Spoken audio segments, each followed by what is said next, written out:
ਧੰਨ ਵਾਹਿਗੁਰੂ ਜੀ।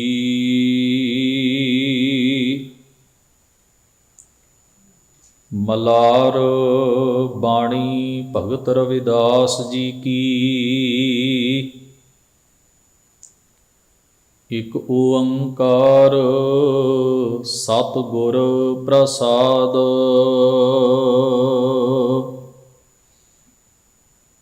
ਨਾਗਰ ਜਨਾ ਮੇਰੀ ਜਾਤ ਵਿਖਿਆਤ ਚਮਾਰੰ। ਹਿਰਦੈ ਰਾਮ ਗੋਬਿੰਦ ਗੁਣ ਸਾਰੰ। ਰਹਾਉ ਸੁਰਸਰੀ ਸਲਲ ਕ੍ਰਿਤ ਬਾਰੁਨੀ ਰੇ। ਸੰਤ ਜਨ ਕਰਤ ਨਹੀਂ ਪਾਨੰ। ਸੁਰਾ ਅਪਵਿੱਤਰ ਨਤ ਅਵਰ ਜਲ ਰੇ। ਸੁਰਸਰੀ ਮਿਲਤ ਨਹਿ ਹੋਏ ਆਨੰ। ਤਾਰ ਤਾਰ ਅਪਵਿੱਤਰ ਕਰ ਮਾਨੀਐ ਰੇ। ਜੈਸੇ ਕਾਗਰਾ ਕਰਤ ਵਿਚਾਰੰ। ਭਗਤ ਭਾਗਉਤ ਲਿਖੀਐ ਤਿਹ ਉਪਰੇ। ਪੂਜੀਐ ਕਰ ਨਮਸਕਾਰੰ। ਮੇਰੀ ਜਾਤ ਕੁਟ ਬਾਂਡਲਾ ਢੋਰ ਟੋਵੰਤਾ। ਨਿਤ ਹੈ ਬਾਨਾਰਸੀ ਆਸ ਪਾਸਾ।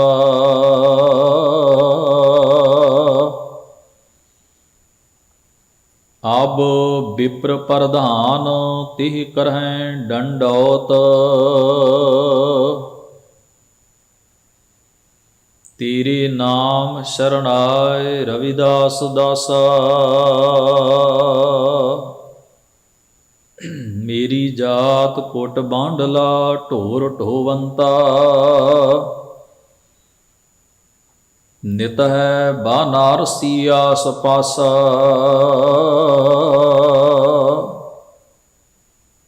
ਅਬ ਵਿਪਰ ਪ੍ਰਧਾਨ ਤੇ ਕਰੈ ਡੰਡੌਤ। ਤੇਰੇ ਨਾਮ ਸ਼ਰਣਾਏ ਰਵਿਦਾਸ ਦਾਸਾ। ਵਾਹਿਗੁਰੂ ਜੀ ਕਾ ਖਾਲਸਾ, ਵਾਹਿਗੁਰੂ ਜੀ ਕੀ ਫਤਿਹ।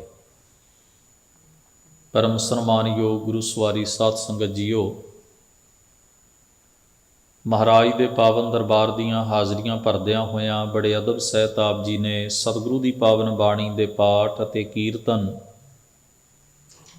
ਗੁਰੂ ਸਵਾਰਿਆਂ ਪਾਸੋਂ ਸ਼ਰਵਣ ਕੀਤੇ ਹਨ। ਗੁਰੂ ਗ੍ਰੰਥ ਸਾਹਿਬ ਮਹਾਰਾਜ ਦੇ ਅੰਕ ਨੰਬਰ 1293 ਉੱਪਰ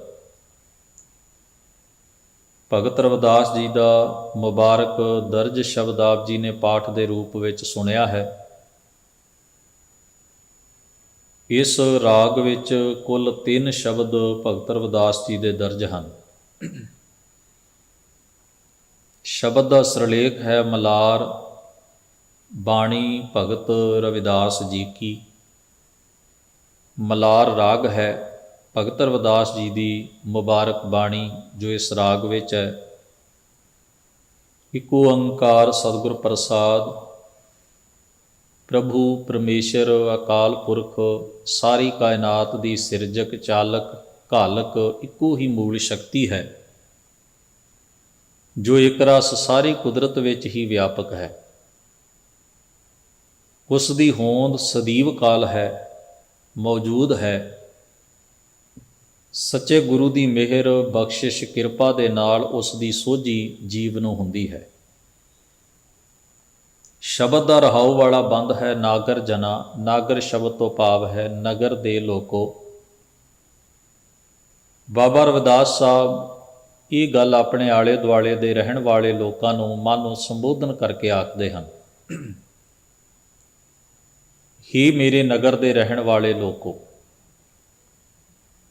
ਭਗਤ ਰਵਿਦਾਸ ਜੀ ਦਾ ਇੱਕ ਛੋਟਾ ਜਿਹਾ ਪਿੰਡ ਹੈ ਜਿਸ ਦਾ ਜ਼ਿਕਰ ਪੁਸਤਕਾਂ ਦੇ ਵਿੱਚ ਮੰਡੂਆ ਡੀ ਜਾਂ ਥੋੜ੍ਹਾ ਜਿਹਾ ਇਸ ਤਰ੍ਹਾਂ ਰਲਦਾ ਮਿਲਦਾ ਕਰਕੇ ਵੱਖਰੇ ਵੱਖਰੇ ਤਰੀਕੇ ਨਾਲ ਲਿਖਿਆ ਮਿਲਦਾ ਹੈ।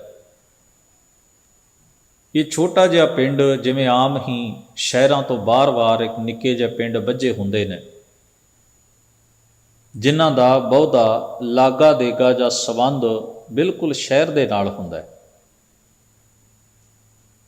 ਤੁਰ ਬਾਬਾ ਰਵਿਦਾਸ ਸਾਹਿਬ ਜੀ ਦਾ ਇਹ ਨਿੱਕਾ ਜਿਹਾ ਪਿੰਡ ਬਿਲਕੁਲ ਕਾਂਸ਼ੀ ਦੇ ਨਾਲ ਹੈ, ਬਨਾਰਸ ਦੇ ਨਾਲ। ਭਾਰਤ ਵਿੱਚ 7 ਪਵਿੱਤਰ ਪੁਰੀਆਂ, ਪਵਿੱਤਰ ਨਗਰੀਆਂ ਮੰਨੀਆਂ ਗਈਆਂ, ਜਿਨ੍ਹਾਂ ਵਿੱਚੋਂ ਇੱਕ ਪਵਿੱਤਰ ਨਗਰੀ ਹੈ ਬਨਾਰਸ, ਕਾਂਸ਼ੀ। ਔਰ ਪੁਰਾਣਾਂ ਦੀਆਂ ਕਥਾਵਾਂ ਮੁਤਾਬਕ ਇਹ ਨਗਰੀ ਬੜੀ ਪਵਿੱਤਰ ਹੈ। ਇੱਥੇ ਗੰਗਾ ਦੇ ਇਸ਼ਨਾਨ, ਗੰਗਾ ਦੇ ਤਟ ਕੰਢੇ ਦੇ ਉੱਤੇ ਬਣੀ ਹੋਣ ਕਰਕੇ ਲੋਕ ਦੂਰੋਂ ਦੂਰੋਂ ਇਸ਼ਨਾਨ ਕਰਨ ਆਉਂਦੇ ਨੇ, ਪੂਜਾ ਪਾਠ ਕਰਵਾਉਣ ਆਉਂਦੇ ਨੇ। ਮੰਦਿਰਾਂ ਦੀ ਬਹੁਤਾਤ ਹੈ।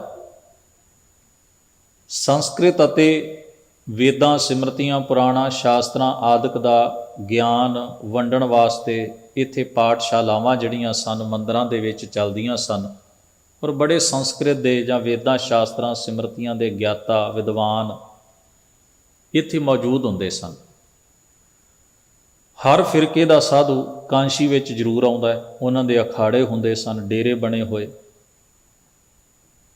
ਔਰ ਇੱਕ ਤਰ੍ਹਾਂ ਨਾਲ ਹਰ ਤਰ੍ਹਾਂ ਸਨਾਤਨੀ ਜਿਹੜੀ ਸੰਪਰਦਾਈ ਜਾਂ ਪੁਰਾਣਕ ਕਥਾਵਾਂ ਵਿੱਚ ਯਕੀਨ ਕਰਨ ਵਾਲੀ ਵੈਦਿਕ ਪ੍ਰਣਾਲੀ, ਹਰ ਤਰ੍ਹਾਂ ਦੀ ਪ੍ਰਣਾਲੀ ਦੇ ਲੋਕ ਇਸ ਸ਼ਹਿਰ ਨਾਲ ਬੜੇ ਗਹਿਰੇ ਢੰਗ ਨਾਲ ਜੁੜੇ ਹੋਏ ਨੇ। ਇਸ ਨਗਰੀ ਨੂੰ ਸਭ ਤੋਂ ਵੱਡੀ ਜੋ ਮਾਨਤਾ ਹਾਸਲ ਹੋਈ ਹੈ, ਇੱਥੋਂ ਆ ਕੇ ਮੁਕਤੀ ਮਿਲਦੀ ਹੈ। ਤੋ ਖੈਰ ਬਹੁਤ ਲੰਬੀ ਚੌੜੀ ਵਾਰਤਾ ਹੈ ਇਸ ਨਗਰੀ ਦੇ ਨਾਲ ਜੁੜੀਆਂ ਹੋਈਆਂ ਕਹਾਣੀਆਂ ਦੀ। ਬਾਬਾ ਰਵਿਦਾਸ ਸਾਹਿਬ ਜੀ ਇਸ ਨਗਰੀ ਦੇ ਬਿਲਕੁਲ ਨਾਲ ਛੋਟੇ ਜਿਹੇ ਪਿੰਡ ਦੇ ਵਸਨੀਕ ਨੇ। ਔਰ ਜਦੋਂ ਅਸੀਂ ਭਗਤ ਕਬੀਰ ਸਾਹਿਬ ਦਾ ਜੀਵਨ ਪੜ੍ਹੀਏ ਤਾਂ ਉਹ ਇਸ ਨਗਰੀ ਦੇ ਹੀ ਜੰਮ ਪੜ ਲਏ, ਇੱਥੇ ਹੀ ਰਹੇ। ਸਾਰੀ ਉਮਰਾਂ ਉਹਨਾਂ ਨੇ ਇੱਥੇ ਹੀ ਬਤੀਤ ਕੀਤੀ। ਹਾਂ, ਜਿਸ ਵੇਲੇ ਉਹ ਜ਼ਿਆਦਾ ਬਜ਼ੁਰਗ ਹੋ ਗਏ, ਜਿਸ ਵੇਲੇ ਮਨੁੱਖ ਨੂੰ ਸੁੱਝਦਾ ਹੈ ਵੀ ਮੇਰਾ ਹੁਣ ਸਰੀਰ ਬਹੁਤਾ ਸਮਾਂ ਨਹੀਂ ਰਹੇਗਾ, ਸਰੀਰ ਦੀ ਅਵਸਥਾ ਕੁਝ ਐਸੀ ਹੈ, ਉਦੋਂ ਉਹਨਾਂ ਨੇ ਕਾਂਸ਼ੀ ਦਾ ਤਿਆਗ ਕਰ ਦਿੱਤਾ ਸੀ ਅਤੇ ਫਿਰ ਉਹ ਗੋਰਖਪੁਰ ਚਲੇ ਗਏ ਸਨ। ਉਹਦੇ ਪਿੱਛੇ ਵੀ ਉਹਨਾਂ ਦੀ ਸੋਚ ਸੀ ਇੱਕ ਭਰਮ ਦਾ ਖੰਡਨ ਕਰਨਾ। ਉਹ ਭਰਮ ਵੀ ਕਾਂਸ਼ੀ ਵਿੱਚ ਮਰਨ ਵਾਲੇ ਨੂੰ ਮੁਕਤੀ ਮਿਲਦੀ ਹੈ। ਉਹਨਾਂ ਨੇ ਸਾਰੀ ਜ਼ਿੰਦਗੀ ਇਸ ਖਿਆਲ ਨੂੰ ਪ੍ਰਚਾਰਿਆ ਸੀ, ਸੁਰਗ ਬਾਸ ਨਾ ਬਾਂਛੀਐ, ਡਰੀਐ ਨਾ ਨਰਕ ਨਿਵਾਸ, ਹੋਣਾ ਹੈ ਸੋ ਹੋਈ ਹੈ, ਮਨੈ ਨਾ ਕੀਜੈ ਆਸ, ਰਾਮ ਅਈਆ ਗੁਣ ਗਾਈਐ, ਜਾਂ ਤੇ ਪਾਈਐ ਪਰਮ ਨਿਧਾਨ। ਤੋ ਖੈਰ ਉਹਨਾਂ ਦੇ ਸ਼ਬਦ ਵਿੱਚ ਵੀ ਇਸ ਗੱਲ ਦਾ ਬੜਾ ਭਰਪੂਰ ਜ਼ਿਕਰ ਮਿਲਦਾ ਹੈ ਵੀ ਲੋਕਾਂ ਨੇ ਕੁਝ ਦੱਸਿਆ, ਕੁਝ ਕਿਹਾ, ਸਲਾਹਾਂ ਦਿੱਤੀਆਂ, ਪਰ ਕਬੀਰ ਸਾਹਿਬ ਜੀ ਨੇ ਕਿਹਾ ਕਾਸ਼ੀ ਮਗਹਰ ਸਮ ਵਿਚਾਰੀ, ਮੇਰੇ ਲਈ ਦੁਨੀਆ ਦੀ ਹਰ ਧਰਤੀ ਇੱਕੋ ਜਿਹੀ ਹੈ। ਮਨੁੱਖ ਨੂੰ ਆਪਣੇ ਕਰਮਾਂ 'ਤੇ ਜ਼ੋਰ ਦੇਣਾ ਚਾਹੀਦਾ, ਨਾ ਕਿ ਕਰਮ ਕਾਂਡਾਂ 'ਤੇ ਜ਼ੋਰ ਦੇਣਾ ਚਾਹੀਦਾ। ਸੋ ਇਸ ਸਬੱਬ ਦੀ ਖੇਡ ਕਹਿ ਲਓ ਇਹ ਕਿ ਦੋਹਾਂ ਭਗਤਾਂ ਦਾ ਆਪਸ ਵਿੱਚ ਮਿਲਣ ਵਰਤਨ ਵੀ ਬੜਾ ਗਹਿਰਾ ਰਿਹਾ ਹੈ। ਬਾਬਾ ਰਵਿਦਾਸ ਸਾਹਿਬ ਜੀ ਦੀ ਬਾਣੀ ਦੇ ਵਿੱਚ ਵੀ ਕਬੀਰ ਜੀ ਦਾ ਜ਼ਿਕਰ ਆਉਂਦਾ ਹੈ। ਆਪਾਂ ਪਿਛਲੇ ਸ਼ਬਦਾਂ ਵਿੱਚ ਵਿਚਾਰਿਆ, ਨਾਮ ਦੇਵ ਕਬੀਰ ਤਿਲੋਚਨ ਸਦਨਾ ਸੈਨ ਧਰੈ, ਕਹਿ ਰਵਿਦਾਸ ਸੁਨੋ ਰੇ ਸੰਤੋ ਹਰ ਜੀਓ ਤੇ ਸਭ ਐਸਾ ਹੈ। ਉਹਨਾਂ 5 ਮਹਾਂਪੁਰਖਾਂ ਦੇ ਵਿੱਚ ਕਬੀਰ ਸਾਹਿਬ ਜੀ ਦਾ ਨਾਮ ਵੀ ਉਚੇਚਾ ਉਹਨਾਂ ਨੇ ਲਿਆ। ਖੈਰ ਇਸ ਸ਼ਬਦ ਦਾ ਜੋ ਭਾਵ ਹੈ ਉਹ ਆਪਣੇ ਆਲੇ ਦੁਆਲੇ ਦੇ ਲੋਕਾਂ ਨੂੰ, ਕਿਉਂਕਿ ਕਾਂਸ਼ੀ ਵਿਦਿਆ ਦੀ ਧਰਤੀ ਵੀ ਮੰਨੀ ਗਈ, ਅਤੇ ਵਿਦਿਆ ਤੋਂ ਭਾਵ ਉੱਥੇ ਵੇਦਾਂ, ਸ਼ਾਸਤਰਾਂ, ਸਿਮਰਤੀਆਂ, ਪੁਰਾਣਾਂ, ਉਪਨਿਸ਼ਦਾਂ ਆਦਿਕ ਗ੍ਰੰਥਾਂ ਦਾ ਅਧਿਐਨ, ਵਿਚਾਰ, ਵਾਰਤਾਲਾਪ, ਪ੍ਰਚਾਰ। ਅਤੇ ਜਿੱਥੇ ਪ੍ਰਾਣ ਹੋਣਗੇ, ਸਿਮਰਤੀਆਂ ਹੋਣਗੀਆਂ, ਉੱਥੇ ਜਾਤ ਪਾਤ ਵੀ ਹੋਏਗੀ। ਅਤੇ ਜਾਤ ਪਾਤ ਤੋਂ ਬਿਨਾਂ ਬ੍ਰਾਹਮਣਿਜ਼ਮ ਦਾ ਕੁਝ ਵੀ ਨਹੀਂ ਬਚਦਾ। ਸਾਰਾ ਕੁਝ ਟਿਕਿਆ ਹੀ ਜਾਤ ਪਾਤ ਦੀ ਵੰਡ 'ਤੇ, ਵਰਣ ਵੰਡ 'ਤੇ ਹੈ, ਇਸ ਭੇਦ ਭਾਵ 'ਤੇ। ਅਤੇ ਜਿੱਥੇ ਜਾਤ ਪਾਤ ਹੈ, ਵਰਣ ਵੰਡ, ਉੱਥੇ ਭੇਦ ਭਾਵ ਵੀ। ਜਿੱਥੇ ਭੇਦ ਭਾਵ ਹੈ ਉੱਥੇ ਮਸਲੇ ਨੇ। ਹਰ ਚੀਜ਼ ਇੱਕ ਦੂਜੀ ਨਾਲ ਜੁੜੀ ਹੋਈ। ਕਿੰਨਾ ਜ਼ਿਆਦਾ ਜਾਤ ਪਾਤ ਨੂੰ ਲੈ ਕੇ ਭੇਦਭਾਵ ਹੈ, ਕਿੰਨਾ ਜ਼ਿਆਦਾ ਨਫ਼ਰਤ ਹੈ, ਕਿੰਨੀ ਛੂਆ-ਛਾਤ ਹੈ, ਕਿੰਨਾ ਊਚ ਨੀਚ ਦਾ ਖਿਆਲ ਰੱਖਿਆ ਜਾਂਦਾ ਹੈ ਹਰ ਕਰਮ ਕਾਂਡ ਦੇ ਵਿੱਚ, ਧਰਮ ਕਰਮ ਦੇ ਵਿੱਚ, ਭਗਤੀ ਵਿੱਚ, ਵੇਦ ਪੜ੍ਹਨ ਵਿੱਚ, ਵੇਦ ਸੁਣਨ ਵਿੱਚ। ਜਿਹੜੇ ਗ੍ਰੰਥੀ ਇਹ ਪ੍ਰਚਾਰਦੇ ਹੋਣ, ਉਹਨਾਂ ਗ੍ਰੰਥਾਂ ਨੂੰ ਮੰਨਣ ਵਾਲਿਆਂ ਦੇ ਦਿਮਾਗ ਉੱਤੇ ਉਹਨਾਂ ਗੱਲਾਂ ਦਾ ਅਸਰ ਨਾ ਹੋਵੇ, ਕਿਵੇਂ ਹੋ ਸਕਦਾ? ਜਿਸ ਗ੍ਰੰਥਾਂ ਵਿੱਚ ਇਹ ਲਿਖਿਆ ਹੋਵੇ ਵੀ ਬ੍ਰਾਹਮਣ ਬ੍ਰਹਮਾ ਦੇ ਮੁਖ ਤੋਂ, ਕਸ਼ਤਰੀ ਜਿਹੜੇ ਹਨ ਉਹ ਬ੍ਰਹਮਾ ਦੀਆਂ ਬਾਹਾਂ ਤੋਂ, ਵੈਸ਼ ਜਿਹੜੇ ਹਨ ਉਹ ਬ੍ਰਹਮਾ ਦੇ ਪੱਟਾਂ ਤੋਂ, ਅਤੇ ਸ਼ੂਦਰ ਬ੍ਰਹਮਾ ਦੇ ਪੈਰਾਂ ਤੋਂ ਪੈਦਾ ਹੋਏ ਨੇ। ਜਿਨ੍ਹਾਂ ਦਾ ਪੈਦਾਇਸ਼ੀ ਦੇਵਤਾ ਹੀ ਇੰਨਾ ਭੇਦਭਾਵ ਕਰ ਦੇਵੇ, ਉਹ ਮਖਲੂਕ ਇਕੱਠੀ ਹੋ ਕੇ ਕਿਵੇਂ ਬਹਿ ਸਕਦੀ ਹੈ? ਫਿਰ ਉਸ ਉੱਤੇ ਸਿਮਰਤੀਆਂ ਨੇ ਮੋਹਰ ਲਾਈ ਹੋਵੇ, ਇੱਕ ਵਰਣ ਦੀ ਵੱਖਰੀ ਵਿਵਸਥਾ ਲਿਖੀ ਹੋਵੇ, ਦੂਜੇ ਦੀ ਵੱਖਰੀ, ਤੀਜੇ ਦੀ ਵੱਖਰੀ, ਚੌਥੇ ਦੀ ਵੱਖਰੀ। ਫਿਰ ਵਰਣਾਂ ਦੇ ਵਿੱਚ ਅੱਗੇ ਜਾਤਾਂ ਹੋਣ, ਅਤੇ ਜਾਤਾਂ ਦੇ ਵਿੱਚ ਅੱਗੇ ਗੋਤਰ ਹੋਣ, ਅਤੇ ਗੋਤਰਾਂ ਦੇ ਹਿਸਾਬ ਤੱਕ ਲੋਕ ਵੰਡੇ ਹੋਣ। ਇੱਕ ਬਰਾਦਰੀ ਦੇ ਲੋਕ ਵੀ ਇੱਕ ਦੂਜੇ ਨਾਲ ਇਸ ਕਰਕੇ ਊਚ ਨੀਚ ਕਰਦੇ ਨੇ ਵੀ ਇਹਦਾ ਗੋਤਰ ਸਾਡੇ ਗੋਤਰ ਨਾਲੋਂ ਨੀਵਾਂ, ਇਸ ਗੋਤ ਦੇ ਲੋਕ ਚੰਗੇ ਨਹੀਂ ਹੁੰਦੇ। ਇੱਕ ਵਰਣ ਦਾ ਰੌਲਾ ਹੈ, ਦੂਜਾ ਜਾਤ ਦਾ ਰੌਲਾ ਹੈ, ਤੀਜਾ ਗੋਤਰ ਦਾ ਰੌਲਾ ਹੈ। ਇੱਕ ਬਰਾਦਰੀ ਵਿੱਚ ਵੀ ਊਚ ਨੀਚ ਦਾ ਖਿਆਲ ਹੁੰਦਾ ਵੀ ਇਸ ਗੋਤਰ ਦੇ ਲੋਕ ਉੱਚੇ ਹੁੰਦੇ ਨੇ ਅਤੇ ਇਸ ਗੋਤਰ ਦੇ ਲੋਕ ਛੋਟੇ ਹੁੰਦੇ ਨੇ। ਹੁਣ ਤੁਸੀਂ ਇੱਥੋਂ ਅੰਦਾਜ਼ਾ ਲਾ ਸਕਦੇ ਹੋ। ਤਾਂ ਧਾਰਮਿਕ ਤੌਰ 'ਤੇ ਵੀ ਐਸੇ ਲੋਕਾਂ ਨੂੰ ਕੋਈ ਮਾਨਤਾ ਨਹੀਂ, ਬਲਕਿ ਦਬਾ ਕੇ ਰੱਖਣ ਦੀਆਂ ਗੱਲਾਂ ਤਾਂ ਬਹੁਤ ਗ੍ਰੰਥਾਂ 'ਚੋਂ ਮਿਲਦੀਆਂ ਨੇ, ਅਤੇ ਉਹਨਾਂ ਨੂੰ ਹੀ ਪ੍ਰਚਾਰਨ ਵਾਲਿਆਂ ਨੇ ਮੰਨਿਆ ਅਤੇ ਉਹਨਾਂ ਨੂੰ ਹੀ ਸਥਾਪਿਤ ਕੀਤਾ, ਇੰਪਲੀਮੈਂਟ ਕੀਤਾ। ਤੋ ਇਸ ਭੇਦਭਾਵ ਦੇ ਸ਼ਿਕਾਰ ਬਾਬਾ ਰਵਿਦਾਸ ਸਾਹਿਬ ਹੀ ਨਹੀਂ, ਬਲਕਿ ਸਦੀਆਂ ਤੋਂ ਉਹਨਾਂ ਦੀਆਂ ਪੀੜ੍ਹੀਆਂ ਹੁੰਦੀਆਂ ਆਈਆਂ। ਆਲੇ ਦੁਆਲੇ ਦਾ ਸਮਾਜ ਹੋ ਰਿਹਾ, ਬਾਬਾ ਕਬੀਰ ਸਾਹਿਬ ਹੋਏ, ਆਲੇ ਦੁਆਲੇ ਦਾ ਸਮਾਜ ਹੋਇਆ, ਬਾਬਾ ਨਾਮਦੇਵ ਸਾਹਿਬ ਹੋਏ, ਉਹਨਾਂ ਦੇ ਆਲੇ ਦੁਆਲੇ ਦਾ ਸਮਾਜ ਅਤੇ ਪੀੜ੍ਹੀਆਂ ਹੁੰਦੀਆਂ ਆਈਆਂ। ਇਹ ਸਿਲਸਿਲਾ ਅੱਜ ਵੀ ਬਾਦਸਤੂਰ ਜਾਰੀ ਹੈ, ਲਗਾਤਾਰ। ਇਸ ਮੁਬਾਰਕ ਸ਼ਬਦ ਵਿੱਚ ਬੜੇ ਬਾ ਕਮਾਲ ਖਿਆਲ ਬਾਬਾ ਰਵਿਦਾਸ ਸਾਹਿਬ ਨੇ ਪ੍ਰਗਟ ਕੀਤੇ। ਉਹ ਕਹਿੰਦੇ, ਨਾਗਰ ਜਨਾ, ਹੇ ਨਗਰ ਦੇ ਲੋਕੋ, ਹੇ ਮੇਰੇ ਆਲੇ ਦੁਆਲੇ ਦੇ ਰਹਿਣ ਵਾਲੇ ਲੋਕੋ, ਮੇਰੀ ਜਾਤ ਵਿਖਿਆਤ ਚਮਾਰਮ।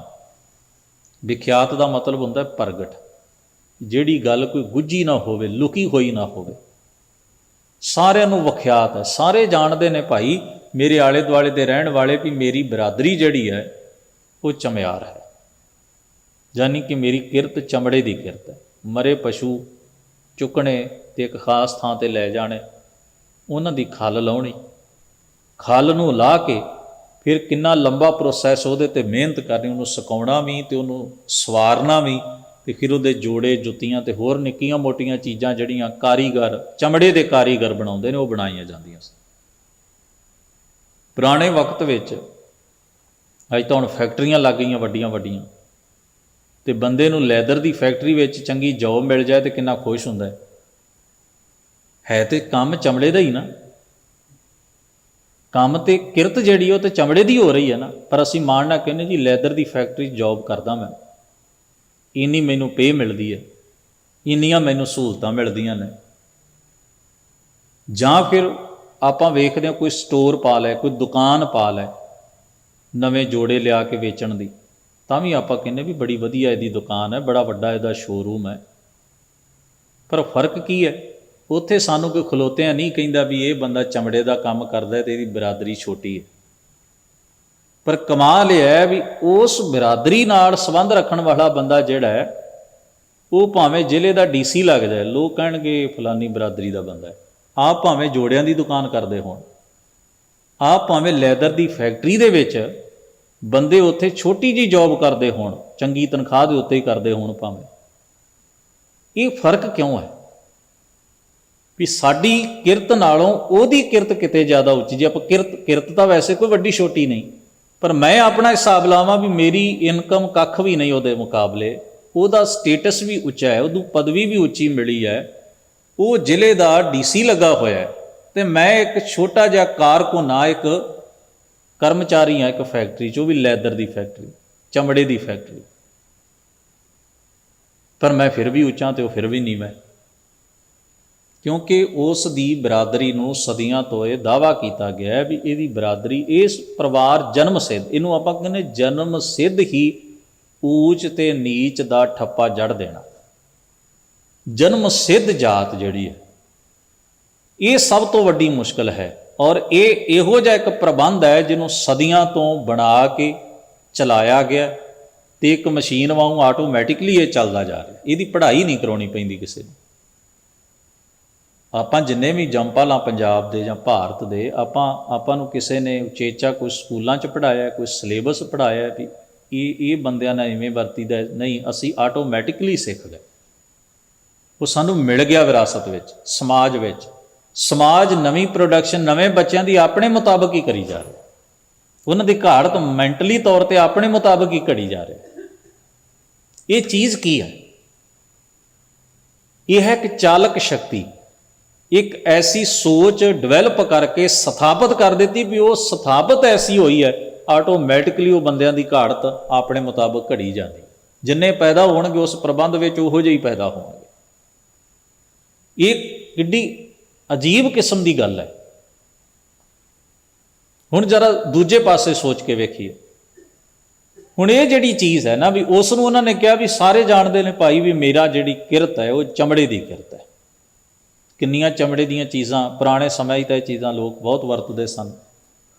ਘੋੜਿਆਂ ਦੀਆਂ ਲਗਾਮਾਂ ਤੋਂ ਲੈ ਕੇ ਕਾਠੀਆਂ ਤੱਕ, ਪੈਰਾਂ ਦੀਆਂ ਜੁੱਤੀਆਂ ਤੋਂ ਲੈ ਕੇ ਪੇਸ਼ ਕਬਜ਼ ਤੱਕ, ਜਿਹੜੀਆਂ ਕਿਰਪਾਨਾਂ ਦੇ ਮਿਆਨ ਤੇ ਗਾਤਰੇ ਤੇ ਢਾਲੇ, ਈਵਨ ਥੈਲੀਆਂ ਜਿਹਦੇ ਵਿੱਚ ਰੋਟੀ ਪਾ ਕੇ ਘੋੜਸਵਾਰ ਦੂਰ ਲਿਜਾਂਦੇ ਸਨ, ਜਿਹਨੂੰ ਤੋਸਾ ਵੀ ਕਹਿ ਦਿੰਦੇ ਸਨ। ਈਵਨ ਘਿਓ ਆਦਿਕ ਵੀ ਚਮੜੇ ਦੇ, ਉਹਨੂੰ ਕੁੱਪਾ ਬਣਾਉਣਾ, ਕੁੱਪਾ ਕਹਿੰਦੇ ਸਨ। ਪਾਣੀ ਦੀ ਮਸ਼ਕ ਚਮੜੇ ਦੀ, ਹਰ ਚੀਜ਼, ਕਿੰਨੀਆਂ ਚੀਜ਼ਾਂ ਘਰਾਂ ਵਿੱਚ ਚਮੜੇ ਦੀਆਂ ਹੁੰਦੀਆਂ ਸਨ। ਜਿਹੜੇ ਬਰਫੀਲੇ ਇਲਾਕੇ ਨੇ ਉਹ ਤਾਂ ਵਸਤਰ ਵੀ ਚਮੜੇ ਦੇ ਪਹਿਨਦੇ ਸਨ, ਸਰੀਰ ਨੂੰ ਨਿੱਘ ਦੇਣ ਵਾਸਤੇ। ਉਹਦਾ ਜ਼ਿਕਰ ਸਾਡੀ ਪੁਰਾਤਨ ਜਨਮ ਸਾਖੀ 'ਚ ਆਉਂਦਾ ਵੀ ਸਾਹਿਬ ਗੁਰੂ ਨਾਨਕ ਮਹਾਰਾਜ ਤੇ ਬ੍ਰਹਮਦਾਸ ਨੇ ਪਹਿਲਾ ਇਤਰਾਜ਼ ਇਹ ਕੀਤਾ। ਮਹਾਰਾਜ ਜਿਸ ਵੇਲੇ ਸੁਮੇਰ ਪਰਬਤ ਤੋਂ, ਕੈਲਾਸ਼ ਪਰਬਤ ਤੋਂ ਵਾਪਸ ਆ ਰਹੇ ਸਨ ਤੇ ਮਹਾਰਾਜ ਮਟਨ ਦੇ ਇਲਾਕੇ ਵਿੱਚ ਜਿੱਥੇ ਮਾਰਤੰਡ ਦਾ ਮੰਦਿਰ, ਉੱਥੇ ਗਏ। ਬੀਜ ਬਿਹਾੜਾ ਪਿੰਡ ਉਸ ਮੰਦਿਰ ਤੋਂ ਥੋੜ੍ਹੀ ਦੂਰ ਪੈਂਦਾ ਹੈ। ਉਹ ਪਿੰਡ ਬ੍ਰਹਮਦਾਸ ਦਾ ਹੈ। ਬ੍ਰਹਮਦਾਸ ਉੱਥੋਂ ਦਾ ਵਿਦਵਾਨ ਤੇ ਪ੍ਰਮੁੱਖ ਪੁਜਾਰੀ ਹੈ। ਮਹਾਰਾਜ ਨੂੰ ਉਸਨੇ ਵੇਖਦਿਆਂ ਪਹਿਲਾ ਇਤਰਾਜ਼ ਇਹ ਕੀਤਾ ਵੀ ਸ਼ਾਸਤਰਾਂ ਮੁਤਾਬਕ ਤੁਹਾਡੇ ਵਸਤਰ ਸਹੀ ਨਹੀਂ। ਸਤਿਗੁਰਾਂ ਨੇ ਮੁਸਕਰਾ ਕੇ ਆਖਿਆ, ਮੈਂ ਸ਼ਾਸਤਰਾਂ ਨੂੰ ਮੰਨਦਾ ਹੀ ਨਹੀਂ। ਜਿਹੜੀ ਚੀਜ਼ ਨੂੰ ਮੈਂ ਮੰਨਦਾ ਨਹੀਂ ਉਹਦੇ ਮੁਤਾਬਕ ਸਹੀ ਤੇ ਗਲਤ ਦਾ ਅਰਥ ਹੀ ਕੀ ਨਹੀਂ ਰਹਿ ਜਾਂਦਾ। ਦੂਜੀ ਗੱਲ, ਮਹਾਰਾਜ ਨੇ ਪ੍ਰਸ਼ਨ ਉਹਨੂੰ ਇਹ ਕੀਤਾ ਵੀ ਜਿੰਨੇ ਸੰਸਾਰ ਦੇ ਵਿਅਕਤੀ ਸ਼ਾਸਤਰਾਂ ਬਾਰੇ ਨਹੀਂ ਜਾਣਦੇ, ਕਿ ਉਹਨਾਂ ਦਾ ਭਲਾ ਨਹੀਂ ਹੋਏਗਾ? ਤੁਹਾਡੇ ਹਿਸਾਬ ਨਾਲ ਕਿ ਉਹ ਮੁਕਤ ਨਹੀਂ ਹੋਣਗੇ, ਉਹਨਾਂ ਦੀ ਕਲਿਆਣ ਨਹੀਂ ਹੋਏਗੀ, ਜਾਂ ਰੱਬ ਨੂੰ ਉਹ ਪਸੰਦ ਨਹੀਂ ਆਉਣਗੇ? ਇਹ ਦੋ ਬੜੇ ਅਹਿਮ ਸਤਿਗੁਰੂ ਮਹਾਰਾਜ ਨੇ ਨੁਕਤੇ ਉਠਾਏ ਜਿੱਥੋਂ ਅਗਲੀ ਡਿਬੇਟ ਆਰੰਭ ਹੋਈ। ਖੈਰ, ਕਿਉਂਕਿ ਮਹਾਰਾਜ ਨੇ ਆਪਣੇ ਤਨ ਦੇ ਉੱਤੇ ਜਨਮ ਸਾਖੀ ਦੇ ਕਰਤਾ ਮੁਤਾਬਕ ਚਮੜਾ ਦਾ ਵਸਤਰ ਪਹਿਨਿਆ, ਕਿਉਂਕਿ ਠੰਡ ਦੇ ਇਲਾਕੇ ਵਿੱਚੋਂ ਆਏ ਸਨ। ਤੋ ਇੱਥੇ ਸਤਿਗੁਰੂ ਮਹਾਰਾਜ ਗੁਰੂ ਗ੍ਰੰਥ ਸਾਹਿਬ ਜੀ ਦੀ ਬਾਣੀ ਵਿੱਚ ਇੱਕ ਵਾਕ ਆਉਂਦਾ ਹੈ, ਚਮਰ ਪੋਸ ਕਾ ਮੰਦਰ ਤੇਰਾ। ਉਹ ਸ਼ਬਦ ਆਉਂਦਾ ਹੈ ਭਗਤ ਨਾਮਦੇਵ ਸਾਹਿਬ ਦਾ, ਆਓ ਕਲੰਦਰ ਕੇਸਵਾ ਕਰਿਆ ਬਦਾਲੀ ਭੇਸਵਾ, ਜਿਨੇ ਆਕਾਸ਼ ਕੁੱਲਾ ਸਿਰ ਕੀਨੀ ਖੌਂਸੈ ਸਬਤ ਪਿਆਲਾ, ਚਮਰ ਪੋਸ ਕਾ ਮੰਦਰ ਤੇਰਾ। ਉਹਦਾ ਮਤਲਬ ਕੀ ਹੈ ਵੀ ਜਿਹੜਾ ਸਰੀਰ ਹੈ ਨਾ, ਸਰੀਰ ਮਨੁੱਖ ਦਾ ਸਰੀਰ, ਇਹ ਘਰ ਹੈ, ਇਹ ਪਹਿਰਾਵਾ ਹੈ। ਤੇ ਹੇ ਮੇਰੇ ਮਾਲਕ ਵਾਹਿਗੁਰੂ, ਤੂੰ ਚਮੜੇ ਦੇ ਪਹਿਰਾਵੇ ਥੱਲੇ ਰਹਿਣਾ, ਚਮੜੇ ਦੇ ਘਰ ਥੱਲੇ ਰਹਿਣਾ। ਜਦੋਂ ਆਪਾਂ ਕਹਿੰਦੇ ਨਾ ਬੰਦੇ ਦੇ ਅੰਦਰ ਰੱਬ ਵਸਦਾ, ਤੇ ਬੰਦਾ ਕਾਹਦਾ ਹੈ? ਚਮੜੇ ਦਾ ਹੀ ਹੈ ਨਾ, ਹੱਡੀਆਂ ਦਾ, ਨਾੜੀਆਂ ਦਾ, ਲਹੂ ਮਿੱਝ ਦਾ ਪਿੰਜਰ। ਭਗਤ ਨਾਮਦੇਵ ਸਾਹਿਬ ਕਹਿੰਦੇ ਨੇ ਵੀ ਚਮੜੇ ਦਾ ਪਹਿਰਾਵਾ ਪਹਿਨਦਾ ਤੂੰ, ਚਮੜੇ ਦੇ ਘਰ 'ਚ ਰਹਿਣਾ ਤੂੰ, ਜਾਨੀ ਕਿ ਤੂੰ ਮਨੁੱਖ ਦੇ ਅੰਦਰ ਹੀ ਵਸਦਾ। ਕਿੱਡਾ ਬਾ ਕਮਾਲ ਪ੍ਰਤੀਕ ਉਹਨਾਂ ਨੇ ਆਪਣੇ ਸ਼ਬਦ ਵਿੱਚ ਵਰਤਿਆ। ਤੋ ਇੱਥੇ ਫਰਮਾਉਂਦੇ ਹਨ, ਕਹਿੰਦੇ ਪਰ ਖਿਆਲ ਵਿੱਚ ਰੱਖਿਓ, ਕੱਲੀ ਮੇਰੀ ਕੀਰਤੀ ਨਾ ਵੇਖੀ ਜਾਇਓ।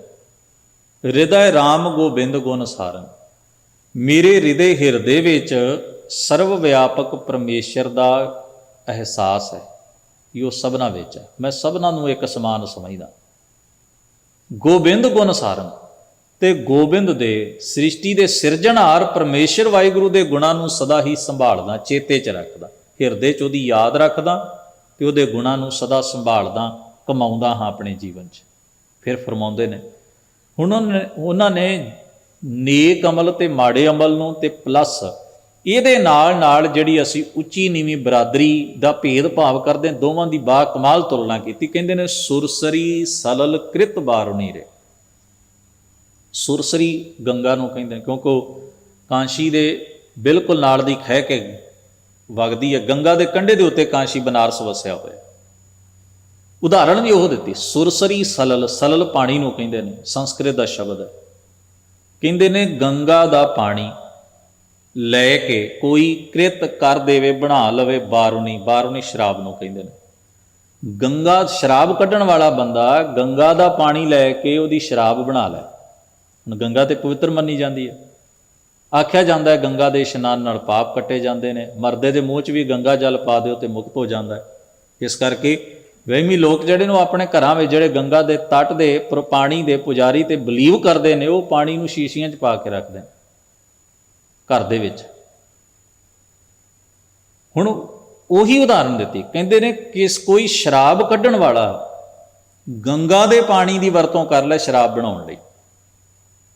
ਸੰਤ ਜਨ ਕਰਤ ਨਹੀਂ ਪਾਣਾ, ਪਰ ਜਿਹੜੇ ਨੇਕ ਆਚਰਣ ਵਾਲੇ ਹਨ, ਉੱਚੇ ਉਦਮ ਵਾਲੇ ਹਨ, ਜਿਹੜੇ ਨਸ਼ੇ ਆਦਿਕ ਦੀ ਲੱਤ ਬਿਮਾਰੀ ਐਬ ਤੋਂ ਮੁਕਤ ਹਨ, ਉਹ ਉਹਨੂੰ ਪੀਣਗੇ ਨਹੀਂ। ਭਾਵੇਂ ਉਹ ਸ਼ਰਾਬ ਪਿਆਉਣ ਵਾਲਾ ਲੱਖ ਆਖੇ ਵੀ ਗੰਗਾ ਦੇ ਪਾਣੀ ਦੀ ਬਣੀ ਆ ਪੀ ਲਓ, ਉਹ ਆਖਣਗੇ ਸ਼ਰਾਬ ਨਹੀਂ ਪੀਂਦੇ ਅਸੀਂ, ਭਾਵੇਂ ਗੰਗਾ ਦੇ ਪਾਣੀ ਹੋਵੇ ਤੇ ਭਾਵੇਂ ਕਿਸੇ ਵੀ ਪਵਿੱਤਰ ਨਦੀ ਜਾਂ ਸਰੋਵਰ ਦੇ ਪਾਣੀ ਦੀ ਹੋਵੇ, ਇਹ ਪੀਣ ਯੋਗ ਨਹੀਂ। ਇਹ ਨਖਿੱਧ ਹੋ ਗਿਆ, ਇਹਦੀ ਵਰਤੋਂ ਮਾੜੀ ਹੋ ਗਈ। ਫਿਰ ਆਖਦੇ ਨੇ ਸੁਰਾ ਅਪਵਿੱਤਰ ਨਦ ਅਵਰ ਜਲ ਰੇ, ਸੁਰਸਰੀ ਮਿਲਤ ਨ ਹੋਇਆ ਨ। ਹੁਣ ਦੂਜੇ ਪਾਸੇ ਦੀ ਉਦਾਹਰਣ ਦਿੰਦੇ। ਇਸੇ ਤਰ੍ਹਾਂ ਇਸ ਪਹਿਲੀ ਉਦਾਹਰਣ ਵਿੱਚ ਕੀ ਦੱਸਿਆ ਵੀ ਬਰਾਦਰੀ ਭਾਵੇਂ ਕੋਈ ਵੀ ਅਖਵਾਉਂਦੀ ਹੋਵੇ, ਜਾਤ ਕੋਈ ਵੀ ਅਸੀਂ ਆਪਣੇ ਨਾਂ ਨਾਲ ਲਈ ਫਿਰੀਏ, ਪਰ ਜੇ ਸਾਡਾ ਕਰਮ ਨਖਿੱਧ ਹੈ ਨਾ ਤੇ ਅਸੀਂ ਪ੍ਰਵਾਨ ਨਹੀਂ। ਜਿਵੇਂ ਗੰਗਾ ਦਾ ਪਾਣੀ ਪਵਿੱਤਰ ਮੰਨਿਆ ਜਾਂਦਾ ਹੈ, ਪਰ ਉਸੇ ਦੀ ਬਣਾਈ ਹੋਈ ਸ਼ਰਾਬ ਨੂੰ ਨਖਿੱਧ ਆਖਿਆ ਜਾਂਦਾ ਹੈ। ਇਸੇ ਤਰ੍ਹਾਂ ਜੇ ਕੋਈ ਮਨੁੱਖ ਆਪਣੇ ਉੱਚੇ ਹੋਣ ਦਾ ਦਾਅਵਾ ਕਰਦਾ ਹੈ ਕਿਸੇ ਕਾਰਨ, ਕਿਸੇ ਚੀਜ਼ ਨੂੰ ਲੈ ਕੇ, ਪਰ ਜੋ ਕਰਮ ਨਖਿੱਧ ਕਰਦਾ ਤੇ ਉਹ ਪ੍ਰਵਾਨ ਯੋਗ ਨਹੀਂ, ਉਹ ਮਾਨਤਾ ਪ੍ਰਾਪਤ ਨਹੀਂ, ਉਹ ਸਤਿਕਾਰ ਦਾ ਅਧਿਕਾਰੀ ਨਹੀਂ। ਫਿਰ ਅੱਗੇ ਆਖਦੇ ਨੇ ਸੁਰਾ ਅਪਵਿੱਤਰ ਨਤ ਅਵਰ ਜਲ ਰੇ। ਸੁਰਾ ਸ਼ਰਾਬ ਨੂੰ ਕਹਿੰਦੇ ਨੇ। ਸ਼ਰਾਬ ਹੋਰ ਗੰਦਾ ਪਾਣੀ, ਅਪਵਿੱਤਰ ਜਲ ਜਿਹਨੂੰ ਗੰਦਾ ਮੈਲਾ ਪਾਣੀ ਆਪਾਂ ਕਹਿੰਦੇ ਹਾਂ। ਸੁਰਸਰੀ ਮਿਲਤ, ਜੋ ਕਿਤੇ ਆ ਕੇ ਗੰਗਾ 'ਚ ਡਿੱਗ ਪਏ, ਮੰਨ ਲਓ ਕੋਈ ਸ਼ਰਾਬ ਦੇ 4 ਤੁਪਕੇ ਗੰਗਾ 'ਚ ਸੁੱਟ ਦੇ, ਕਿਸੇ ਪਿੰਡ ਦਾ ਕਿਸੇ ਸ਼ਹਿਰ ਦਾ ਗੰਦਾ ਪਾਣੀ ਗੰਗਾ 'ਚ ਪੈ ਜਾਏ। ਹੁਣ ਤਾਂ ਬਹੁਤ ਜ਼ਿਆਦਾ ਪੈਂਦਾ ਹੈ ਨਾ, ਪਰ ਉਹਨਾਂ ਸਮਿਆਂ ਦੀ ਉਦਾਹਰਣ ਹੈ ਜਦੋਂ ਦਰਿਆਵਾਂ ਦੇ ਪਾਣੀ ਲੋਕ ਘਰ 'ਚ ਵਰਤਣ ਲਈ ਖੜਦੇ ਸਨ, ਪੀਂਦੇ ਸਨ। ਸਾਰੀਆਂ ਲੋੜਾਂ ਪਾਣੀ ਦੀਆਂ ਜਿਹੜੀਆਂ ਸਨ ਉਹ ਨਦੀਆਂ ਜਾਂ ਦਰਿਆਵਾਂ ਤੋਂ ਪੂਰੀਆਂ ਹੁੰਦੀਆਂ ਸਨ। ਸਾਫ ਸ਼ੁੱਧ ਬਿਲਕੁਲ ਪਾਣੀ, ਕਿਉਂਕਿ ਪ੍ਰਦੂਸ਼ਣ ਪੋਲੂਸ਼ਨ ਨਹੀਂ ਸੀ ਅੱਜ ਵਾਂਗ, ਸ਼ਹਿਰਾਂ ਦਾ ਕਚਰਾ ਇਕੱਠਾ ਹੋ ਕੇ ਨਹੀਂ ਸੀ ਪੈਂਦਾ। ਲੋਕ ਪਾਣੀ ਦੀ ਖਲੋਤੇ ਤੇ ਵਗਦੇ ਪਾਣੀ ਦੀ ਇੱਜ਼ਤ ਕਰਦੇ ਸਨ, ਕਿਉਂਕਿ ਬੜੀ ਲੋੜੀਂਦੀ ਚੀਜ਼ ਸੀ, ਉਹਨੂੰ ਸਾਧਨ ਐਸੇ ਨਹੀਂ ਸਨ। ਉਹ ਉਦਾਹਰਣ ਦਿੰਦੇ ਨੇ, ਕਹਿੰਦੇ ਨੇ ਜੇ ਕੋਈ ਸ਼ਰਾਬ ਸੁੱਟਦਾ ਗੰਗਾ 'ਚ, ਕੋਈ ਮਾੜਾ ਗੰਦਾ ਪਾਣੀ ਆ ਕੇ ਗੰਗਾ 'ਚ ਪਾ ਦੇ, ਤੇ ਕਦੇ ਕਿਸੇ ਨੇ ਗੰਗਾ ਦੇ ਉੱਤੇ ਇਤਰਾਜ਼ ਕੀਤਾ? ਸੁਰਾ ਪਵਿੱਤਰ ਨਤ ਅਵਰ ਜਲ ਰੇ। ਗੰਗਾ ਦੀ ਉਦਾਹਰਣ ਕਿਉਂ ਦਿੱਤੀ? ਕਿਉਂਕਿ ਜਿਸ ਥਾਂ ਤੇ ਸ਼ਬਦ ਕਿਹਾ ਜਾ ਰਿਹਾ ਹੈ, ਜਿੱਥੇ ਜਾਤ ਪਾਤ ਦੇ ਬੋਲ ਬਾਲੇ ਦਾ ਭੇਦ ਭਾਵ ਹੈ, ਉਹਨਾਂ ਨੂੰ ਉਹਨਾਂ ਦੀ ਉਦਾਹਰਣ ਵਿੱਚ ਹੀ ਸਮਝਾਉਣਾ ਸੀ। ਇਸ ਕਰਕੇ ਉਦਾਹਰਣ ਵੀ ਉਹਨਾਂ ਦੀ ਵਰਤੀ ਜਿਹਨੂੰ ਉਹ ਪਵਿੱਤਰ ਮੰਨਦੇ ਨੇ, ਜਿਹਨੂੰ ਉਹ ਉੱਤਮ ਆਖਦੇ ਨੇ। ਸੁਰਸਰੀ ਮਿਲਤ ਕਹਿੰਦੇ ਨੇ ਜੇ ਉਹ ਗੰਗਾ 'ਚ ਮਿਲ ਜਾਏ ਗੰਦਾ ਪਾਣੀ, ਸ਼ਰਾਬ ਆਦਿਕ ਨਾ ਹੋਇਆ, ਕੋਈ ਉਹਦਾ ਭੇਦ ਭਾਵ ਨਹੀਂ ਕਰਦਾ। ਆਖਦੇ ਨੇ ਜੀ ਗੰਗਾ 'ਚ ਰਲ, ਗੰਗਾ ਦੇ ਪਾਣੀ ਦੀ ਸ਼ਰਾਬ ਪ੍ਰਵਾਨ ਨਹੀਂ, ਪਰ ਸ਼ਰਾਬ ਤੇ ਗੰਦਾ ਪਾਣੀ ਗੰਗਾ 'ਚ ਡਿੱਗ ਪਏ ਤੇ ਪਵਿੱਤਰ ਹੋ ਜਾਂਦਾ। ਆਖਦੇ ਨੇ ਇਸੇ ਤਰ੍ਹਾਂ ਭਾਵੇਂ ਕਿਸੇ ਨੂੰ ਨੀਚ ਆਖੀ ਜਾਓ, ਗਰੀਬ ਆਖੀ ਜਾਓ, ਕਮਜ਼ੋਰ ਆਖੀ ਜਾਓ, ਪਰ ਜੇ ਉਹਦਾ ਕਰਮ ਉੱਚਾ ਹੈ ਨਾ ਤੇ ਉਹਦੀ ਬਰਾਦਰੀ ਨਹੀਂ ਵੇਖਣੀ ਚਾਹੀਦੀ। ਉਹਦੀ ਜਾਤ, ਉਹਦੀ ਗਰੀਬੀ, ਉਹਦੀ ਕਮਜ਼ੋਰੀ ਦਾ ਕੋਈ ਅਰਥ ਨਹੀਂ ਰਹਿ ਜਾਂਦਾ। ਉਹਦਾ ਕਰਮ ਉਹਨੂੰ ਚਮਕਾ ਦਿੰਦਾ ਹੈ, ਉਹਦਾ ਕਰਮ ਉਹਦੇ ਸਾਰੇ ਪਰਦੇ ਕੱਜ ਲੈਂਦਾ ਹੈ। ਅੱਗੇ ਸ਼ਬਦ ਵਰਦੇ ਨੇ ਤਰ ਤਾਰ ਅਪਵਿੱਤਰ ਕਰ ਮਾਨੀਆ ਰੇ, ਜੈਸੇ ਕਾਗਰਾ ਕਰਤ ਵਿਚਾਰ। ਤਾੜੀ ਦਾ ਰੁੱਖ ਹੁੰਦਾ ਹੈ, ਤਾਰ ਦਰਖਤ ਨੂੰ ਕਹਿੰਦੇ ਨੇ, ਤਾੜ ਤਾੜੀ ਦਾ ਰੁੱਖ। ਤਾੜੀ ਦਾ ਰੁੱਖ ਜਿਹੜਾ ਉਹਦੇ ਚੋਂ ਇੱਕ ਲਿਕੁਇਡ ਨਿਕਲਦਾ ਦੁੱਧ ਵਰਗਾ, ਉਹਨੂੰ ਨਸ਼ਈ ਪੀਂਦੇ ਨੇ, ਉਹਦੇ ਨਾਲ ਨਸ਼ਾ ਹੋ ਜਾਂਦਾ, ਤਾੜੀ ਪੀ ਲੈਣੀ। ਤਾਰ ਅਪਵਿੱਤਰ ਕਰਮਾ, ਉਹ ਨਸ਼ੇ ਨੂੰ ਕੋਈ ਭਲਾ ਬੰਦਾ ਜਿਹੜਾ ਨਸ਼ੇ ਦੇ ਐਬ ਤੋਂ ਬਚਿਆ ਉਹਨੂੰ ਚੰਗਾ ਨਹੀਂ ਸਮਝਦਾ, ਉਹ ਕਹਿੰਦਾ ਵੀ ਮਾੜੀ ਚੀਜ਼ ਹੈ, ਇਹਨੂੰ ਪੀਣਾ ਨਹੀਂ ਚਾਹੀਦਾ, ਇਹਦੀ ਵਰਤੋਂ ਨਹੀਂ ਕਰਨੀ ਚਾਹੀਦੀ। ਤਰ ਤਾਰ ਅਪਵਿੱਤਰ ਕਰ ਮਾਨੀਅਰੇ। ਪਰ ਕਮਾਲ ਹੈ ਵੀ ਉਸੇ ਤਾੜੀ ਦੇ ਉਸ ਲਿਕੁਇਡ ਤੋਂ, ਜਿਹਨੂੰ ਨਸ਼ੇ ਵਾਂਗ ਲੋਕ ਪੀਂਦੇ ਨੇ, ਉਹਦੇ ਤੋਂ ਕਾਰੀਗਰ ਲੋਕ ਕਾਗਜ਼ ਬਣਾ ਲੈਂਦੇ ਨੇ। ਸਾਫ਼ ਕਾਗਜ਼ ਉਹਦੇ ਤੋਂ ਬਣ ਜਾਂਦਾ, ਸੋਧ ਕੇ ਪ੍ਰੋਸੈਸ 'ਚ ਪਾ ਕੇ ਮਿਹਨਤ ਕਰਕੇ ਆਪਣੀ ਕਲਾ ਨਾਲ। ਫਿਰ ਕੀ ਹੁੰਦਾ, ਆਖਦੇ ਨੇ ਵੈਸੇ ਉਸ ਲਿਕੁਇਡ ਨੂੰ, ਰਸ ਨੂੰ ਪੀਣਾ ਮਾੜਾ ਸਮਝਿਆ ਜਾਂਦਾ ਹੈ, ਪਰ ਜੇ ਕੋਈ ਉਸੇ ਹੀ ਤਾੜੀ ਦੇ ਉਸ ਰਸ ਦਾ ਕਾਗਜ਼ ਬਣਾ ਲੈ, ਭਗਤ ਭਾਗਉਤ ਲਿਖੀਏ ਤੇ ਉਪਰੇ ਪੂਜੀਏ ਕਰ ਨਮਸਕਾਰੰ, ਫਿਰ ਉਹਦੇ ਉੱਤੇ ਕੋਈ ਧਰਮ ਗ੍ਰੰਥ ਦੇ 4 ਅੱਖਰ ਲਿਖਦਾ ਹੈ, ਕੋਈ ਰੱਬ ਦੇ ਨਾਂ ਦੀ ਗੱਲ ਲਿਖਦਾ ਹੈ, ਕੋਈ ਭਲਾ ਪਰਉਪਕਾਰ ਦਾ ਬਚਨ ਲਿਖਦਾ ਹੈ, ਤੇ ਉਸ ਨੂੰ ਨਮਸਕਾਰ ਕਰਕੇ ਪੂਜਿਆ ਜਾਂਦਾ। ਅੱਛਾ, ਵੈਸੇ ਉਹਦੀ ਕਿਉਂ ਇੱਜ਼ਤ ਨਹੀਂ ਕੀਤੀ? ਕਿਉਂਕਿ ਉਹ ਨਸ਼ਾ ਹੈ। ਤੇ ਜਦੋਂ ਉਹਦਾ ਕਾਗਜ਼ ਬਣ ਗਿਆ, ਉਹਦੇ ਉੱਤੇ 4 ਪਵਿੱਤਰ ਸ਼ਲੋਕ ਅੱਖਰ ਲਿਖੇ ਗਏ ਤੇ ਉਹਨੂੰ ਪੂਜਿਆ ਗਿਆ। ਕਿਉਂ ਪੂਜਿਆ ਗਿਆ? ਕਿਉਂਕਿ ਹੁਣ ਉਹਦੀ ਸਵਰਤੋਂ ਹੋ ਗਈ, ਹੁਣ ਉਹਦੀ ਵਰਤੋਂ ਸੋਹਣੀ ਹੋ ਗਈ। ਇਹਦਾ ਭਾਵ ਹੈ, ਇਸੇ ਤਰ੍ਹਾਂ ਭਾਵੇਂ ਮਨੁੱਖ ਜਿਹਨੂੰ ਅਪਵਿੱਤਰ ਕਿਹਾ ਜਾਂਦਾ ਹੈ, ਜੇ ਉਹ ਨੇਕ ਅਮਲ ਕਰਦਾ ਹੈ ਨਾ, ਤੇ ਉਹ ਅਪਵਿੱਤਰ ਨਹੀਂ ਹੁੰਦਾ, ਉਹ ਉਜਲੇ ਮੁਖ ਵਾਲਾ ਹੁੰਦਾ, ਉਹ ਭਲਾ ਪੁਰਖ ਹੁੰਦਾ। ਘੇ ਪੱਟ ਭਾਂਡਾ ਕਹਿ ਨਾ ਕੋਏ, ਐਸਾ ਭਗਤ ਵਰਨ ਮੈਂ ਹੋਏ। ਫਿਰ ਅੱਗੇ ਫਰਮਾਉਂਦੇ ਨੇ, ਮੇਰੀ ਜਾਤ ਕੁੱਟ ਵੰਡ ਲਾ, ਮੇਰੀ ਬਰਾਦਰੀ, ਮੇਰੇ ਸ਼ਰੀਕੇ ਭਾਈਚਾਰੇ ਦੇ ਲੋਕ ਕੁੱਟ ਵੰਡ ਲਾ। ਕੁੱਟ ਕਹਿੰਦੇ ਹਨ ਚਮੜੇ ਨੂੰ, ਚਮੜੇ ਨੂੰ ਵੱਢਦੇ, ਕੁੱਟਦੇ, ਬਣਾਉਂਦੇ, ਸੀਂਦੇ, ਸਵਾਰਦੇ ਹਨ, ਉਹਦੀਆਂ ਚੀਜ਼ਾਂ ਤਿਆਰ, ਜੋੜਾ ਆਦਿਕ ਬਣਾਉਂਦੇ ਹਨ। ਢੋਰ ਢੋਵੰਤਾ, ਢੋਰ ਦਾ ਮਤਲਬ ਹੁੰਦਾ ਮਰਿਆ ਪਸ਼ੂ, ਮਰੇ ਪਸ਼ੂ ਢੋਂਦੇ ਨੇ ਤੇ ਉਹਨੂੰ ਕੁੱਟ ਵੱਢ ਕੇ ਸਵਾਰ ਕੇ ਉਹਦੀਆਂ ਚੀਜ਼ਾਂ ਬਣਾਉਂਦੇ ਨੇ। ਨਿਤ ਹੈ ਬਨਾਰਸੀ ਆਸਪਦ, ਬਨਾਰਸ ਦੇ ਆਲੇ ਦੁਆਲੇ ਤੁਸੀਂ ਵੇਖਦੇ ਨਹੀਂ ਕਿੰਨੇ ਲੋਕ ਇਹੋ ਜਿਹਾ ਕੰਮ ਕਰਦੇ ਨੇ। ਪਰ ਭਗਤ ਜੀ ਆਖਦੇ ਨੇ, ਅਬ ਵਿਪਰ ਪ੍ਰਧਾਨ ਤੇ ਕਰੈ ਡੰਡੌਤ, ਤੇਰੇ ਨਾਮ ਸ਼ਰਣਾਏ ਰਵਿਦਾਸ ਦਾਸਾ। ਉਹ ਪ੍ਰਧਾਨ ਉੱਚੀ ਕੁੱਲ ਵਿੱਚ, ਉੱਚੇ ਵਰਣ ਵਿੱਚ ਪੈਦਾ ਹੋਣ ਦਾ ਦਾਅਵਾ ਕਰਦੇ ਸਨ, ਜਿਹੜੇ ਵਿਦਵਾਨ, ਸਿਆਣੇ, ਉੱਚੀ ਕੁੱਲ ਵਾਲੇ ਮੰਨੇ ਜਾਣ ਵਾਲੇ, ਜਿਨ੍ਹਾਂ ਨੂੰ ਇਹ ਸਮਝ ਪੈ ਗਈ ਨਾ ਵੀ ਰਵਿਦਾਸ ਕੀ ਹੈ, ਜਿਨ੍ਹਾਂ ਨੂੰ ਸਮਝ ਪੈ ਗਈ ਵੀ ਬਰਾਦਰੀ ਦਾ ਕੋਈ ਭਾਵ ਨਹੀਂ ਹੁੰਦਾ, ਜਿਹੜੇ ਭੇਦ ਭਾਵ ਤੋਂ ਮੁਕਤ ਹੋ ਗਏ, ਉਹ ਵੀ ਸਾਡਾ ਸਤਿਕਾਰ ਕਰਦੇ ਨੇ, ਸਾਨੂੰ ਨਖਿੱਧ ਨਹੀਂ ਜਾਣਦੇ, ਜਿਨ੍ਹਾਂ ਨੂੰ ਸਮਝ ਪੈ ਗਈ। ਹਾਂ, ਜਿਹੜੇ ਸ਼ਾਸਤਰਾਂ ਦੀ ਤੇ ਸਿਮਰਤੀਆਂ ਦੀ ਵਲਗਣ ਚੋਂ ਹੀ ਨਹੀਂ ਨਿਕਲ ਰਹੇ, ਕਰਮਕਾਂਡੀ ਨੇ, ਨਫ਼ਰਤ, ਈਰਖਾ, ਦਵੈਸ਼ ਨਾਲ, ਭੇਦ ਭਾਵ ਤੇ ਛੂਆ ਛਾਤ ਨਾਲ ਭਰੇ, ਉਹਨਾਂ ਦੀ ਗੱਲ ਨਹੀਂ ਹੋ ਰਹੀ। ਜਿਨ੍ਹਾਂ ਦੇ ਪੱਲੇ ਦਨਾਈ ਹੈ, ਜਿਹੜੇ ਬੰਦੇ ਦੇ ਕਰਮ ਦੀ ਪਰਖ ਕਰਦੇ ਨੇ, ਉਹਨਾਂ ਨੂੰ ਜਦੋਂ ਸਮਝ ਪਈ ਤਾਂ ਉਹਨਾਂ ਨੇ ਸਾਨੂੰ ਸਤਿਕਾਰ ਦਿੱਤਾ, ਸਿਰ ਝੁਕਾਇਆ। ਉਹਨਾਂ ਨੇ ਸਾਡਾ ਹੋਰ ਕੁਝ ਨਹੀਂ ਵੇਖਿਆ, ਸਾਡਾ ਕਰਮ ਵੇਖਿਆ। ਪਰ ਇਹ ਸਾਰੀ ਵਡਿਆਈ ਕਿਹਦੀ ਹੈ? ਓੜਕ ਨੂੰ ਭਗਤ ਰਵਿਦਾਸ ਸਾਹਿਬ ਜੀ ਆਖਦੇ, ਤੇਰੇ ਨਾਮ ਸ਼ਰਣਾਏ ਰਵਿਦਾਸ ਦਾਸਾ। ਰਵਿਦਾਸ ਦਾਸ ਤੇਰਾ ਦਾਸ ਆਖਦਾ, ਤੇਰਾ ਸੇਵਕ ਆਖਦਾ, ਹੈ ਮੇਰੇ ਪਿਆਰੇ ਪਰਮੇਸ਼ਰ ਪ੍ਰਭੂ, ਇਹ ਤੇਰੇ ਨਾਮ ਦੀ ਰਹਿਮਤ ਹੈ, ਤੇਰੇ ਨਾਮ ਦੀ ਬਖਸ਼ਿਸ਼ ਹੈ, ਤੇਰੇ ਨਾਮ ਦੀ ਵਡਿਆਈ ਹੈ ਵੀ ਉਹ ਵੀ ਸਾਡੀ ਬਰਾਦਰੀ ਤੇ ਉਹ ਵੀ ਸਾਡੀ ਕਿਰਤ ਨੂੰ ਨਹੀਂ ਵੇਖਦੇ, ਬਲਕਿ ਉਹ ਸਾਡੇ ਕਰਮ ਨੂੰ ਵੇਖਦੇ ਨੇ।